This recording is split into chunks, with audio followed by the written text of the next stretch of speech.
All right, welcome everybody. Like, share, subscribe, Cash App, $Winston Spivey. So you're gonna get to see how, like I say, how doggy dog this rap world is, you know, and also you get to see the power of what the state can do, and I don't know, between all this evidence and things like that. But it looks like for these gentlemen with this young Dolph trial, okay, I think is over. So the three suspects are Justin Johnson, Cornelius Smith, and then Hernandez Gavon was supposed to be masterminds of this offing of young Dolph, okay, a few years ago.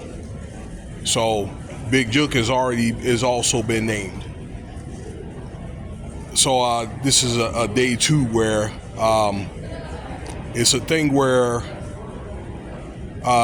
Justin Johnson, I guess he's already been, sentenced to life, and this Cornelius Smith has basically came up and just told an honest story, okay? And what it's the thought is, allegedly, is the guy was supposed to have got paid something like, I don't know, $10,000 or $50,000 for a murder, and then when he came to go get the money after,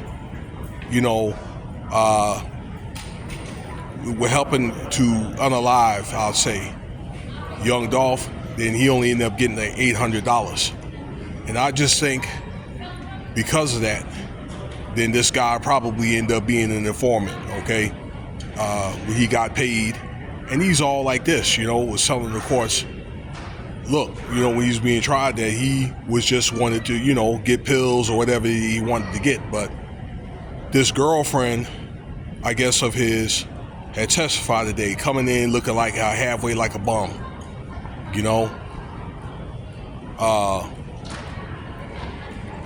I guess basically where they named Big Jook. This is Yo Gotti's brother from the start when the offing happened, and it was on tape with the interview with the Memphis police. So we'll talk about the Memphis police because them guys are corrupt. We already made videos about them beating up that other guy, that something about he messed with one of the cops, a woman or whatever, and they beat this dude up and covered it up and all that.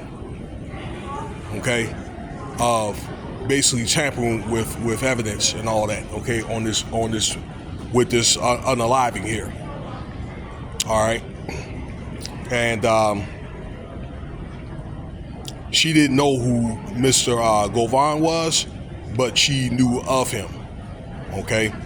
But look, long story short is that they have text messages, these FaceTime calls with these Apple phone and things like that.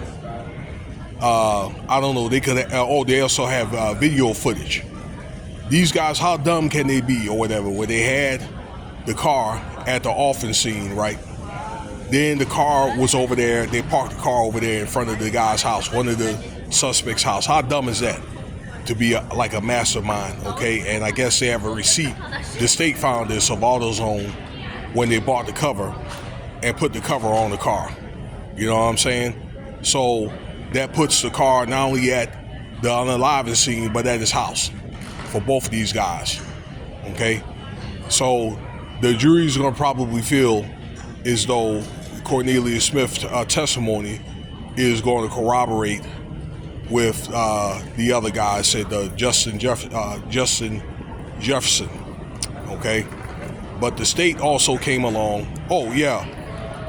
Well, let me say this. The state also came along, got involved, and showed all these, again, the evidence I just told you about with the Apple phone, okay? And where it was at the time, whatever, and what was talked about on FaceTime between this Hernandez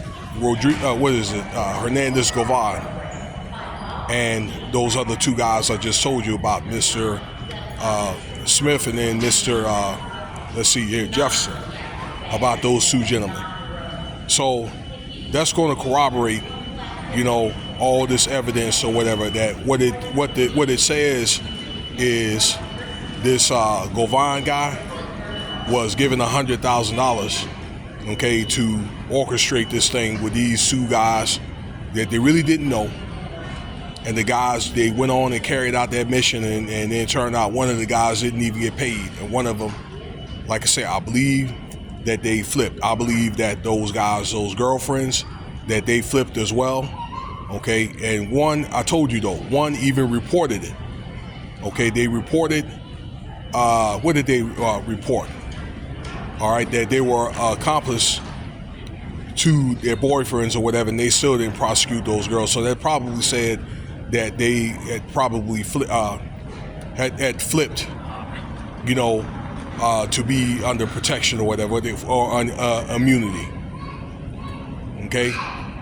Also, I want to say that the state came and I guess for this evidence they found all these names, potentially like other crimes that didn't even have anything to do with this, you know, unaliving and so forth. Okay, like names that I guess that knew about it, but they didn't have, you know, they decided not to participate again. But there were other people, I guess, in this P&G group, that young Dolph or whatever, that had bounties over there on their heads and so forth, okay?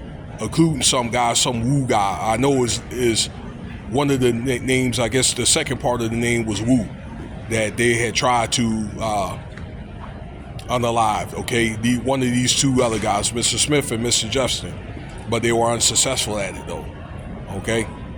So, you know, what they could be is, it could be conspiracy charges.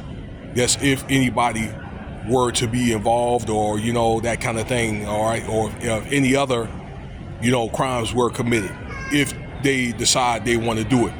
But I really do think also as well that I think that they knew about Big Jook, because when this Govan guy, and they claimed that he's a nobody but had the money, so he had to get the money from somebody, had asked the police or whatever, okay, about this Big Jook dude, then they're like, oh, well, you know, we hadn't got to it. I believe, again, it was masterminded by somebody bigger than Big Jook. I believe you already know who he was, okay?